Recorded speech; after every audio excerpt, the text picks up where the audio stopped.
Auch Abu Talib nahm manchmal an diesen Reisen teil. Erneut wurden Vorbereitungen für eine solche Handelsreise in Richtung Syrien getroffen. Als unser Prophet sallallahu alaihi wasallam 9 oder 12 Jahre alt war, bestand er darauf, bei einer Reise sich seinem Onkel anzuschließen. Unser Prophet sallallahu alaihi wasallam, dessen Bitte angenommen wurde, machte sich mit einer Handelskarawane auf den Weg und eine lange Reise begann. Als sie die Stadt Busra im Süden von Damaskus erreichten, machten sie Rast. Hier gab es ein christliches Kloster. Darin befanden sich handgeschriebene Bücher und einige Artefakte und Relikte, die lange Zeit erhalten geblieben waren und von Generation zu Generation weitergereicht wurden. Wenn der im Kloster lebende Priester alt wurde, übergab er diese Reliquien an den nächsten Priester, und so blieben diese Manuskripte erhalten. In einem der Manuskripte des Klosters war die Information verzeichnet, dass ein Prophet zu den Arabern gesandt werden würde. Zu dieser Zeit lebte ein Priester namens Bahira im Kloster. Bahira war es gewohnt, dass die Karawanen aus Mekka an diesem Ort einen Zwischenstopp einlegten. Aber als diese Karawane sich näherte, vernahm er etwas Außergewöhnliches, und seine Aufmerksamkeit wurde geweckt. Denn über der Karawane schwebte eine niedrige und kleine Wolke, der die Karawane zu begleiten schien, als wollte er ein oder zwei Reisende in der Karawane vor der Sonne schützen. Als die Karawane unter einem Baum rastete, blieb auch die Wolke dort stehen. Da der Priester Bahira wusste, dass bald ein Prophet gesandt werden würde, wurde er noch aufgeregter und lud alle in der Karawane zum Abendessen ein. Daraufhin kamen alle zum Essen ins Kloster.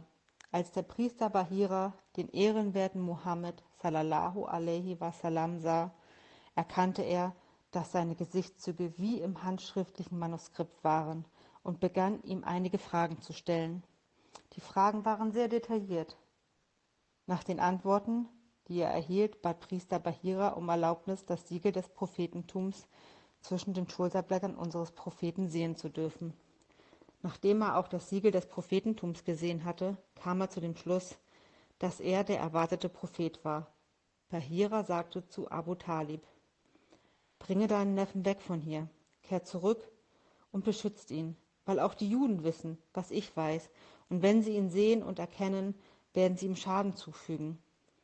In der Zukunft deines Neffen sind große Geheimnisse verborgen. Sein Gesicht ähnelt dem Gesicht eines Propheten, und seine Augen sind wie die Augen eines Propheten. Wir wissen auf Grundlage unserer heiligen Bücher und die Überlieferung unserer Vorfahren, dass die Sendung eines neuen Propheten nahe ist. Das wissen auch die Juden. Aber weil sie erwarten, dass der zukünftige Prophet aus dem Volk der Söhne Israels hervorgehen soll, können sie missgünstig werden und ihm Schaden zufügen. Du sollst wissen, dass ich mit dieser Belehrung meine Pflicht in dieser Angelegenheit erfüllt habe. Als Abu Talib diese Worte des Priesters Bahira hörte, verkaufte er alle Waren, die er mitgebracht hatte, an diesem Ort, unterbrach seine Reise und kehrte nach Mekka zurück. Auf seinen späteren Reisen nahm er das Kind nicht mehr mit, weil er befürchtete, dass ihm etwas zustoßen könnte. Unser Prophet sallallahu alaihi wasallam setzte sein Leben in Mekka fort, wobei er seinem Onkel bei seinen Angelegenheiten half.